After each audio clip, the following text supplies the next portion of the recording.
вот здесь вот на лбу. Дело в том, что религиозному еврею не нужен посредник, между ними Бог. Раввин переводится как учитель и как священник. И в этой коробочке, которая разделена на 3 отделения, свитки Торы.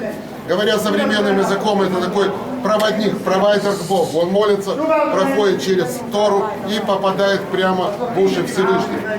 Эти люди, которые вы видели у стены плача, вы их узнали по форме одежды, черные брюки, черные пиджаки, белые рубашки. Но, во-первых, это форма их одежды, это скорбь по первому-второму храму. Кроме того, они считают, что каждую минуту, каждую секунду может прийти Мессия, и они должны его встретить в достойном виде. Это особый сорт людей. Более половины из них никогда не служили в армии, никогда не работали. Всю свою жизнь они проводят в религиозных школах, где они изучают Тору. Тора – это та книга, которую Моисей получил на горе Синай, когда евреи 40 лет скитались по пустыне. Около Торы есть сотни комментариев. Вот они комментируют. Некоторые считают, что каждая буква в Торе соответствует какой-то цифре. Кто разгадает этот код, узнает все тайны мироздания. Возникает, наверное, у вас вопрос, на что эти люди существуют, если всю жизнь они проводят в религиозных школах.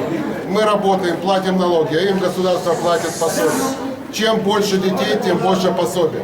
Детей у них очень много, от 5 и выше. С чем это связано? Ну, во-первых, люди, они религиозные, аборты, конечно, запрещены. Кроме того, хотя в Торе об этом не сказано, но есть масса последующих книг, где сказано, что если вот такой ортодоксальный еврей вел не очень праведный образ жизни, он попадает в ад. Но попадает всего лишь на год, через год, как бы искупив свои грехи, он выходит.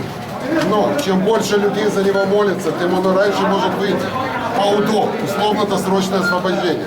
Поэтому чем больше детей, тем больше молятся за ушедшего уже в другой мир родителей. Кроме того, в пятницу вечером, а все праздники в Израиле, и шаббат, суббота, это святой день для религиозных евреев, наступает не с утра, наступает вечером, с заходом солнца, с появлением первой звездочки. Так вот, в пятницу вечером начинается шаббат.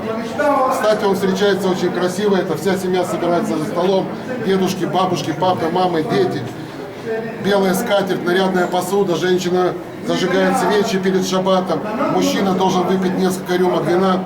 Есть даже такой праздник у нас, который называется Пурим. Мужчина должен напиться до такого состояния, чтобы не отличить хорошего героя от плохого. Ни один турист из России сказал, не надо хвастаться, у нас каждый день такой праздник.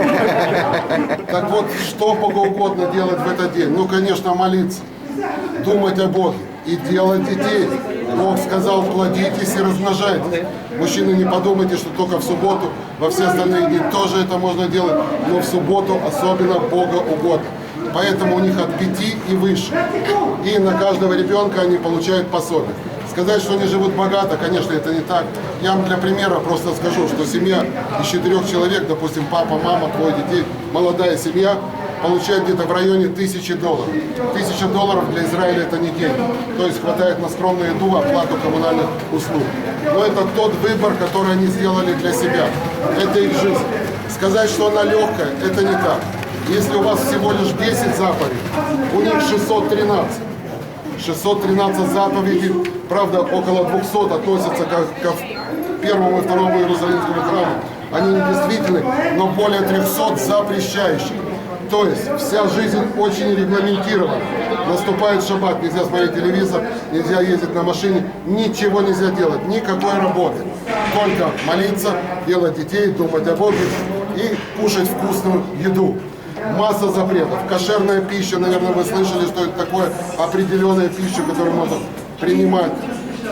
Определенные правила поведения. Даже вплоть до того, буквально свежий случай. Кенана.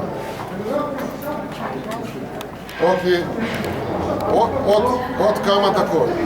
Они это.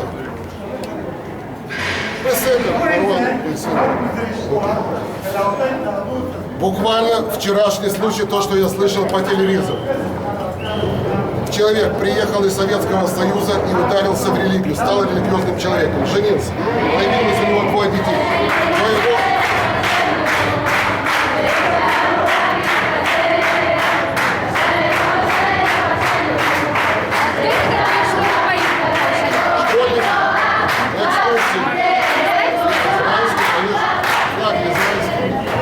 Так вот, жена его захотела развестись, он ей не дает развод. Он уже 11 лет сидит в тюрьме и будет, может быть, сидеть и вечно, пока он не напишет, что он готов развестись с женой. Никто, кроме него, развести их не может. У религиозных людей